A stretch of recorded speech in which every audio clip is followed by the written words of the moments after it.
Hello students. तो बेटा कल हमने आपको कंसेप्ट बताया था मास एंड वेट का कि किस तरीके से मास एंड वेट इफेक्ट दोनों में क्या डिफरेंस था, इसके बारे में भी हमने बताया था। ठीक है, तो आज हम उसी में चलते हैं। टॉपिक आगे वेट का रहता है अभी हमारा थोड़ा सा और। तो वेट हमने यही बताया था कि वेट क्या होता है, एक फोर्स ऑफ अट्रैक्शन है ये ड्यू टू द अर्थ। क्या है बेटा ये? Weight is the force of attraction है ड्यू टू द अर्थ। किसी भी ऑब्जेक्ट पर जो अर्थ फोर्स ऑफ अट्रैक्शन लगाती है उसको हम क्या बोलते हैं? वेट। ठीक है, तो उसके लिए हमने बोला था कि weight is denoted by W. किससे डिनोट करते हैं बेटा वेट को? डब्ल्यू से। और इसका फॉर्मूला होता है m इंटू जी। तो यहाँ पर जी क्या है बेटा? Acceleration due to gravity. जी क्या है बेटा यहाँ पर? Acceleration due to gravity. m is the mass. ठीक है, अब उसके बाद हमें इसके लिखने थे की पॉइंट्स की क्या क्या है वेट के। तो ये बताया था हमने कि formula W is equal to M G होता है। SI यूनिट थी। SI यूनिट देखो बेटा ये एक फोर्स है। वेट क्या है? फोर्स। तो SI यूनिट क्या होगी? SI unit of weight is newton. क्या है बेटा? SI यूनिट वेट की न्यूटन है। ठीक है, जो कि क्या होती है बेटा? फोर्स की होती है। ठीक है, और उसके बाद हम बता रहे थे कि SI यूनिट न्यूटन होती है और हमेशा ये कैसे लगेगा वेट? Vertically downward. तो वेट एक्सर्ट वर्टिकली डाउनवर्ड। कैसे एक्ट होगा बेटा ये? हमेशा ये कैसे लगेगा? डाउनवर्ड। ठीक है, फॉर्मूला SI यूनिट और ये हो गई बेटा डेफिनेशन। ठीक है, डाउनवर्ड एक्ट करेगा। और दूसरी ये वेट क्या है? इसके वेक्टर क्वांटिटी है। तो इसके पास दोनों ही क्या होंगे? Magnitude and direction. तो क्योंकि वेट एक फोर्स है, फोर्स एक वेक्टर क्वांटिटी होती है, तो वेट भी कैसी क्वांटिटी है बेटा? वेक्टर क्वांटिटी है। ठीक है, तो weight is vector quantity. It has both. तो इसके पास दोनों होते हैं magnitude and direction. It has both magnitude and direction. Direction हमने आपको बताई है, हमेशा ये अर्थ की ओर लगती है, वर्टिकली डाउनवर्ड। अर्थ की ओर लगेगा हमेशा वेट। ठीक है, वो क्या होता है बेटा? Vertically downward direction. तो अब इसके बाद हमने ये भी लिखवाया बताया था कि वेट जो है डायरेक्टली प्रोपोर्शनल टू मास है। और यानी कि अगर मास ज्यादा है ऑब्जेक्ट का तो वेट भी क्या होगा? ज्यादा होगा। ठीक है, दूसरी बात देखो क्या लिखोगे? W is equal to M G होता है। तो weight is directly proportional to mass of body. ठीक है, अगर मास ज्यादा है तो बॉडी का वेट भी क्या होगा? ज्यादा होगा।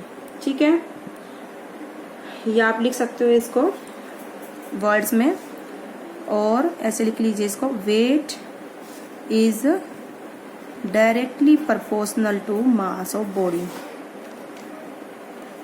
ठीक है, weight is directly proportional to the mass of body. अगर बॉडी का मास ज्यादा है तो वेट भी क्या होगा? ज्यादा होगा। अब वेट एक कांस्टेंट क्वांटिटी नहीं है, ये प्लेस टू प्लेस चेंज होती है। तो आप क्या लिखोगे? Weight of object change from place to place. ठीक है, तो आप यहाँ लिख लीजिए इसको, weight of object change from place to place. एक जगह से दूसरी जगह पर वेट क्या होगा बेटा? चेंज होगा। ठीक है, क्योंकि वेट कांस्टेंट नहीं होता। ठीक है, तो जबकि मास क्या होता है? हर जगह क्या होता है? सेम होता है। ठीक है, तो यानी कि वेट डिपेंड करेगा कि हमारी लोकेशन क्या है। अर्थ पर भी ग्रेविटी इक्वेटर पर अलग होती है और पोल पर अलग होती है। तो अगर ग्रेविटी अलग होगी तो वेट भी क्या होगा बेटा? अलग अलग होगा। तो वेट यानी कि डिफरेंट प्लेस ऑफ अर्थ पर क्या आएगा बेटा? डिफरेंट वेट आएगा। ठीक है, तो आप इसको लिख दीजिए कि weight depend on the location. Weight of object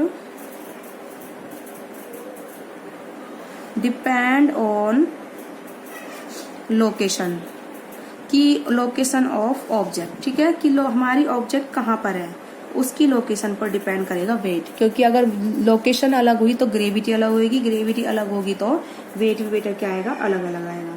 ठीक है, तो आई होप आप लोगों को वेट समझ में आया होगा कि ये वेक्टर क्वांटिटी है। जो जो डिफरेंस मैंने लिखवाए हैं, फॉर्मूला mg होता है और SI यूनिट न्यूटन है। ये सब मैंने बताया। अब हम चलते हैं next topic, difference between the mass and weight. कि मास, वैसे तो काफ़ी हद तक आप लोगों को डिफरेंस पता चल भी गए होंगे, लेकिन फिर भी यहाँ एक बार मैं नोट डाउन करवा देती हूँ कि क्या क्या डिफरेंस है between the mass and wait.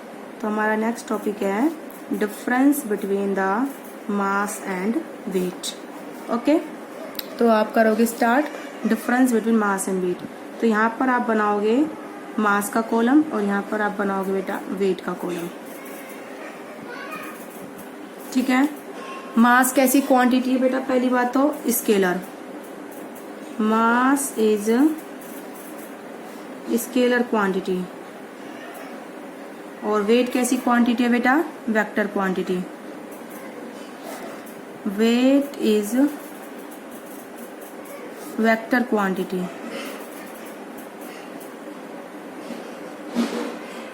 ठीक है, वेट कैसी क्वांटिटी है बेटा? वेक्टर क्वांटिटी है। ठीक है, mass of the body is constant. Mass of body is constant, ये चेंज नहीं होता। Weight of body is not constant, जबकि वेट बॉडी का कांस्टेंट नहीं होता।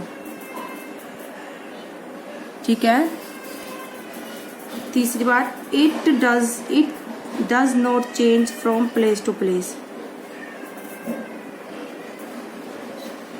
फ्रॉम प्लेस टू प्लेस, जबकि वेट जो होगा ऑब्जेक्ट का बेटा प्लेस टू प्लेस चेंज होगा। तो आप लिख लीजिए it changes from place to place. ठीक है, और फोर्थ पॉइंट है हमारा, at all places of earth mass कैसा होगा? सेम, जबकि वेट क्या होगा? डिफरेंट डिफरेंट होगा। ठीक है, एसआई यूनिट क्या है मास की? किलोग्राम।